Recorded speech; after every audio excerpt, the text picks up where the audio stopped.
Hey, welcome to the Marketing Stack. My name is Buran, and in this episode, I'm not really talking about marketing. I'm talking more about sort of life stuff. Talking about 7 steps to prepare for the new world, and this was a recording that I actually did on YouTube. So, if you're wanting to listen to this episode on YouTube, just head on over there. Be able to see what I look like too. But yeah, enjoy this episode, and we'll see you soon. Take care. 7 steps to prepare for the new world. So I know that's a little bit morbid, maybe. And I was just having a conversation with my parents about some of the stuff.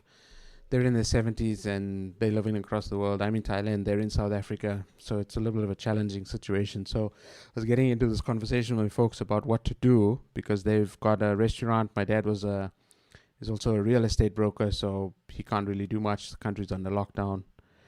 I'm well, thanks, Diablo. Appreciate that. Hope you're well too. So, 7 steps. So, step one, I would say, is settle your debt if possible. So, the reason is, debt, even though the banks may give you a bit of grace or whatever, long term, you want to get rid of that debt if you can.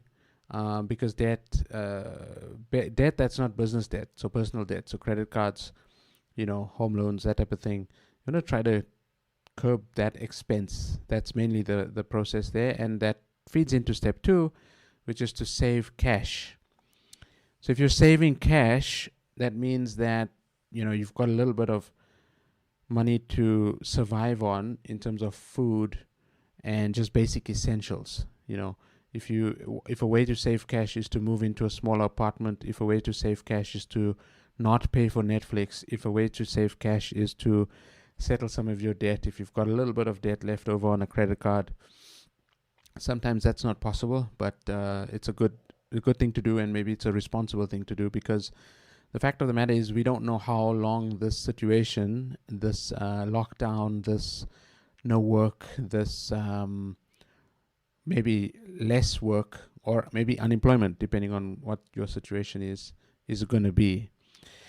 So the next one is spend time or make time for people who's important to you. One of the reasons why I'm sort of spending a lot of time with parents and brothers and friends online. Obviously, we're socially distant. I live in Thailand. Everybody else is around the world. Is because of the fact that this virus has brought on just the knowledge of knowing that we're all going to check out at some point, right? We're all going to leave at some point. And so just being aware of that and just knowing that, it's kind of, you let go of all the petty differences and just have a relationship, make that call to your father, to your mother, to your sisters, whoever it is, your friend, your best friend, and just make amends, say what you wanted to say, apologize, do the things that you need to do. And who knows, life's too short to hold grudges. Number 4, and this is kind of on the morbid side again, is to actually sort your affairs out, meaning have a will drawn up. If you have assets, make sure that your life is in order once you've checked out. When you check out, whether it's the virus or whether it's any other time, we're all going to die at some point, so it's okay to say. And so just have that written down. Have a notary or have a lawyer or have somebody help you with that.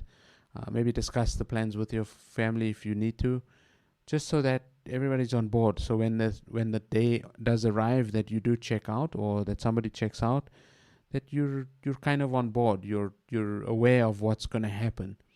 In a lot of families these days, or have been for a while, where brothers or sisters are fighting over inheritance money or assets.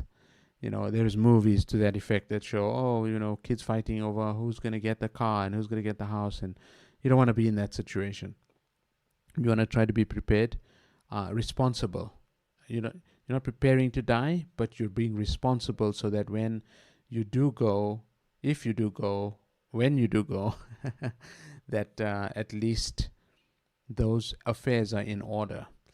Next is do what you can to earn some money. So, if you have a restaurant and maybe you're closed because of lockdown situations or just because of virus restrictions or whatever the case may be, pivot and maybe do delivery. register your restaurant on one of these delivery apps, Uber Eats, or try to get into one of these food marketplace app type things, and deliver delivery service, or build a website and collect orders and deliver that way. Um, if you've got this huge kitchen and people are going hungry, you could put up a non-profit campaign that says, hey, you've got this kitchen, you can get access to groceries to cook for the needy, people who are starving, who don't have money to buy food. um, Give back in some way. Just be useful and use your time well. In fact, that was number 7 that I had written down, but it's linked to the money situation. So I've covered number 7 already, but number 6 is just simplify your simplify and minimize.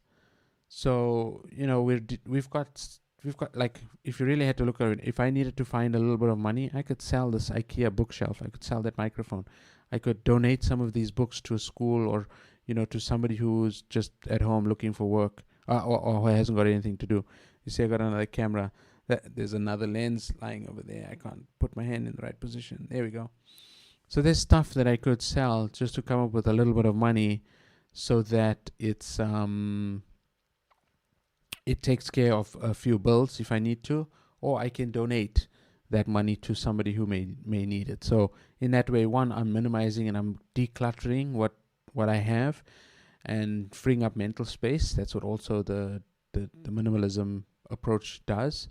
And also it just gives you that little bit of comfort that, well, somebody else is making use of something that you don't need, and that money that you have, you can potentially save, or you can pay off your debt, like I said earlier, or you can use it in a way that's going to build up your business, or you're going to make food and donate that money, donate the food, whatever the situation is. Like, just be of use, be of a positive impact. Is, at the end of the day, these 7 steps to prepare for the new world is, the world is going to change, right? So these are all actionable things that you can do now, so that when the world comes around and we're able to walk around again, we're able to maybe meet some people, maybe not for a long time, but we're able to do a little bit of stuff outside, that we're in a situation where we've already taken care of the basics, we've got those worries behind us, and we can adjust and make changes to our business, to our income, to our living standards, so that it matches what is required from a survival point of view. So also, just, you might need cash to pay for medical bills, or to take care of somebody who needs the money, if you're in a place where the government is not going to take care of that for you. Hopefully not. Hopefully they do, but you never know what the situation is. All countries are doing different things around the world when it comes to this virus. And again, I just wanted to document this list, because it's kind of a time when I want to document stuff that's going on in my mind, also just use it as a vlog, use YouTube as a sort of a dumping ground for my thoughts, almost like a vlog blog, right?